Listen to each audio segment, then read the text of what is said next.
What is up, my tricksters? It's your friendly neighborhood Yu-Gi-Oh superhero back again. This time with a discussion video. So, I have been seeing some Twitter discourse, just to give you a little quick TLDR. And some attitudes from some certain individuals are acting like the only content that exists in the Yu-Gi-Oh space that matters is competitive content. So I decided that I would come on here and create a video giving you an idea of just how big the Yu-Gi-Oh scope really is in the content creating space. So to kind of give you guys an example or something like you can always throw at somebody who's like, hey, competitive content isn't the only content that exists. It's not the only thing that matters. Here's the list of other things that you can do in the Yu-Gi-Oh space. And by the way, this won't be everything. This is just a good chunk of stuff. So, first things first, and yes, I do have a list over here. Had to type it out. Anyway, guys, first things first, before we actually get into the list of this kind of content, the big thing that you need to know is that Yu-Gi-Oh content kind of fits in one of three categories. It's either in educational, entertaining, or a mixed bag. It's in one of those three. Now, each of the things that I'm going to list out are somewhere within one of those three categories. A lot of them will be in the mixed bag section.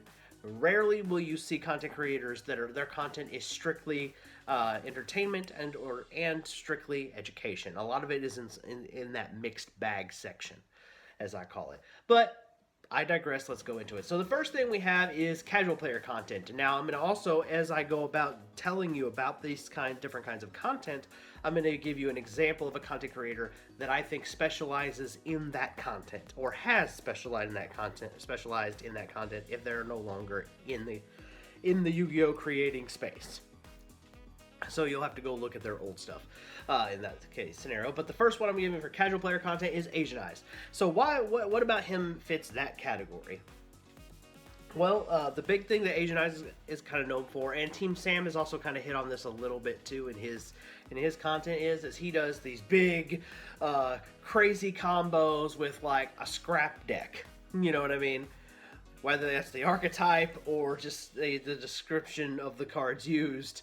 Like, oh, these are scrap cards that nobody plays, or whatever. He'll show some goofy OTK with, like, Moon Mirror Shield or something. You'll be like, how the fuck do you OTK with Moon Mirror Shield? And Asian Eyes will show some video pulling that off, The point that I'm getting at is that's an example of casual player content, where it's more about entertaining. It's something where casual can go, oh, there's that really cool big play I can do with Blue Eyes, or with I can make shooting Quasar Dragon in a Dolce deck? No way! And then that's the kind of content Asian Eyes will show. Then we have an example of competitive player content. Now, these are players who talk strategy. They talk about like what won recently, what cards are good to play in the game, and what cards are not good to play in the game. Although I may not always agree with these particular content creators that I'm about to mention, they are examples of this kind of content, and that is Distant Coder and DZeef. I don't always agree with them, but that's neither here nor there. The point is that they are an example of the kind of content, and that is competitive player content. Then we have news content. This is your MCOL 40s of the world. That's another type of thing you can do, where your whole focus as the content creator is to talk about, oh, this is what won, this is what's coming out, here's the ban list, and a lot of players, and like I said, a lot of players are in the mixed category, which we're going to get to that at the end of this, so stick around. Then we have we actually have vlog type channels. This is your Nim-Nims, if you will.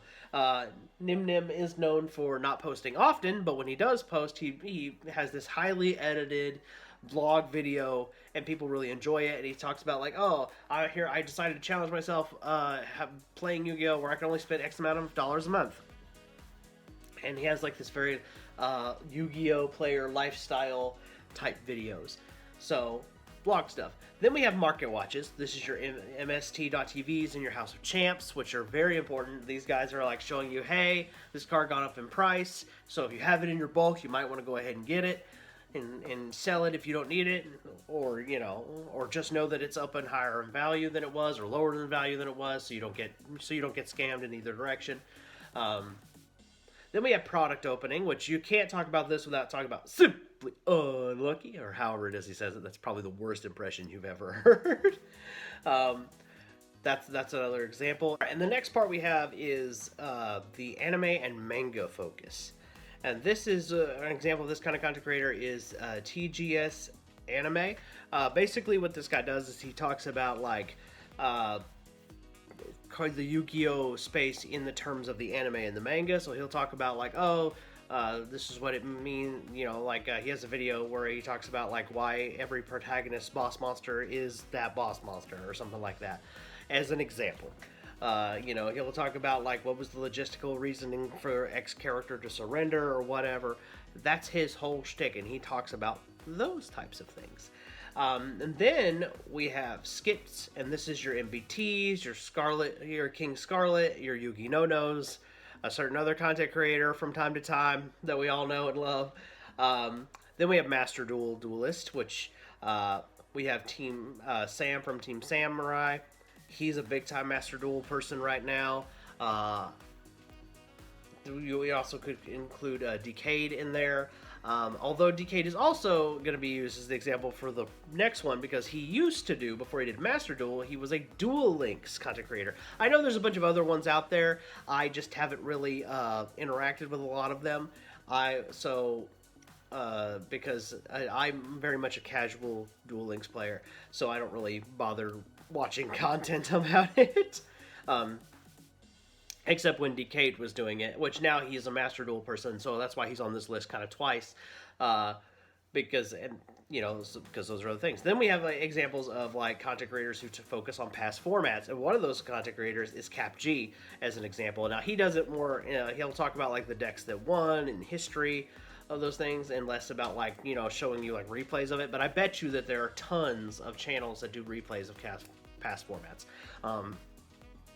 And then we have what I call our Walmart tubers. This is the last category I have. Now this is kind of a homemade dub. This isn't something that the broader community calls it, but it's kind of like what I should call like one-stop shop Yugi tubers. This is your Team APS and yours truly, among a list of other content creators. Because here's the fun fact, right? Here's the other kicker about this. Walmart tubers do a little bit of all of it. We've got news, we've got fan lists, we've got deck profiles, we've got skits, we've got anime focused stuff, we've got competitive focused stuff. It just kind of like they have it all on their channel at one point or another, right? Then we have like challenges like, you have to win with just a fire deck, or a deck with all water monsters, or a deck with all fish monsters, or whatever, right? So that's your Walmart tubers. But a lot of these guys also that I've mentioned before are mixed bag content creators. They're not just educational, they're also entertaining.